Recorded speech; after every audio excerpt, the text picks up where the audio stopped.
वालेकुम स्टूडेंट्स, हम पढ़े थे स्ट्रक्चर ऑफ एटम, जिसमें हम पढ़े थे एटॉमिक मॉडल्स।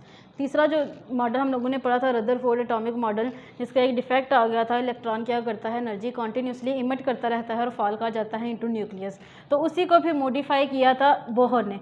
नील बोहर साइंटिस्ट था जिसने मॉडिफाई किया था रदरफोर्ड के एक्सपेरिमेंट को, उसी के एटॉमिक मॉडल को।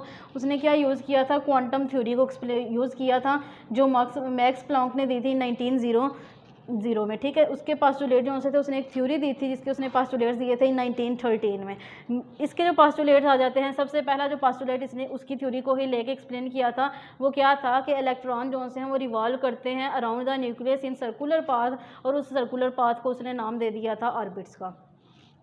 ठीक है, जो पहली चीज़ उसने एक्सप्लेन की थी वो क्या थी कि इलेक्ट्रॉन जो से हैं वो रिवॉल्व करते रहते हैं around the nucleus in orbits. दूसरा पॉइंट जो उसने एक्सप्लेन किया था, इसी ऑर्बिट्स को ही फर्दर उसने एक्सप्लेन किया था, इसका जो कंसेप्ट था ऑर्बिट का उसको एक्सप्लेन किया था बोहर ने।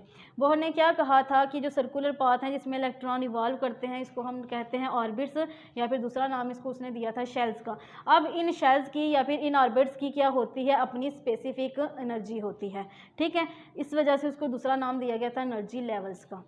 ठीक है, तीन नाम हो गए इसका, orbit, shells and energy levels. Energy levels नाम दिया गया था क्योंकि हर ऑर्बिट की, हर शेल की जो सी है वो क्या होती है, अपनी स्पेसिफिक एनर्जी होती है। न्यूक्लियस के करीब जितना करीब शेल होगा उसकी एनर्जी क्या होगी, उतनी ही कम होगी। ठीक है, जैसे जैसे शेल जो है वो न्यूक्लियस से दूर जाता जाएगा उसकी एनर्जी क्या होती जाएगी, ज़्यादा होती जाएगी। ठीक है, तो यहाँ पे जो फर्स्ट नंबर वाला शेल है जिसको हमने फर्स्ट का नाम दे दिया है, इसकी एनर्जी क्या होगी, कम होगी एज़ कम्पेयर टू टू की निस्बत अगर हम 3 को देखें तो उसकी एनर्जी क्या होगी, उससे 2 से ज़्यादा होगी, और 3 की जो सी है फर्दर क्या होगी, नेक्स्ट वाले से क्या होगी, कम होगी, और इससे ज़्यादा जो आगे जाते जाएंगे वैसे वैसे उसकी क्या हो जाती, एनर्जी ज़्यादा होती जाएगी। तो इनको नेमिंग दे दी, नेम्ड कर दिया गया कि LMN अल्फ़ाबेटिकली शेल्स को क्या दे दिया गया, नाम दे दिया गया।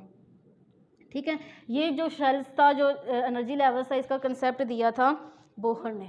तीसरा जो पास्टुलेट आ जाता था, इसने मॉडिफाई किया था, उसी को एक्सप्लेन किया, उसके डिफेक्ट को। डिफेक्ट क्या था रदरफोर्ड का, कि एनर्जी लूज़ करता जाएगा अपने ही शेल में।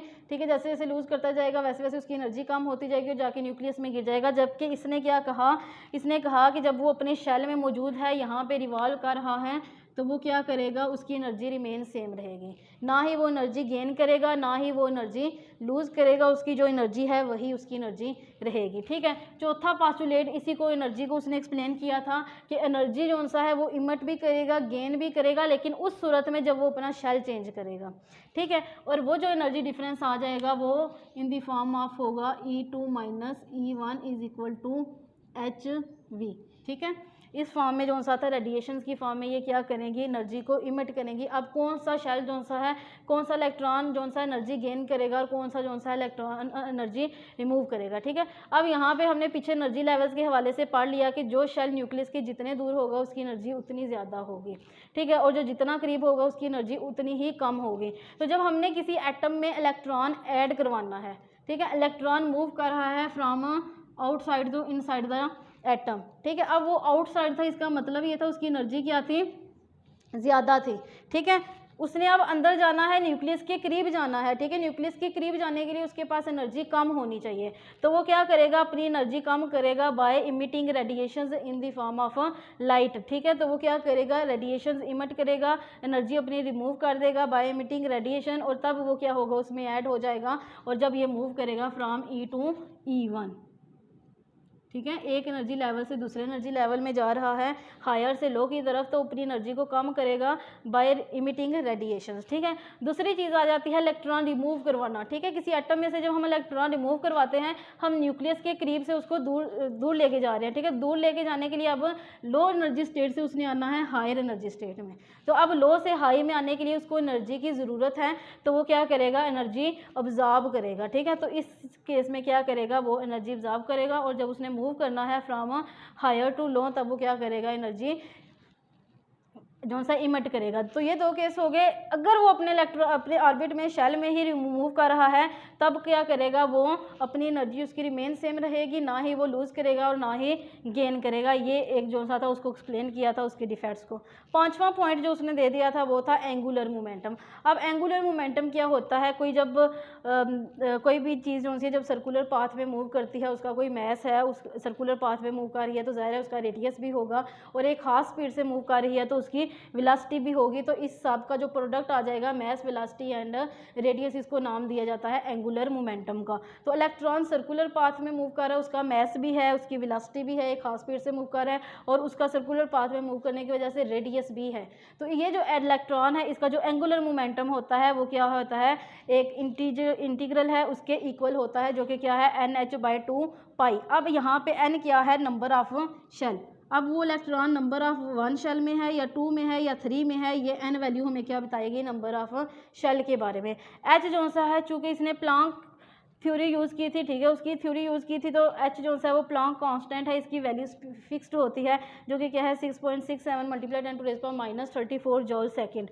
ठीक है, इसको यूज़ करके हम किसी भी इलेक्ट्रॉन का जो सा है एंगुलर मोमेंटम कैलकुलेट कर सकते हैं। बाई 2 पाई, पाई की भी वैल्यू क्या होती है, फिक्स्ड होती है 22/7।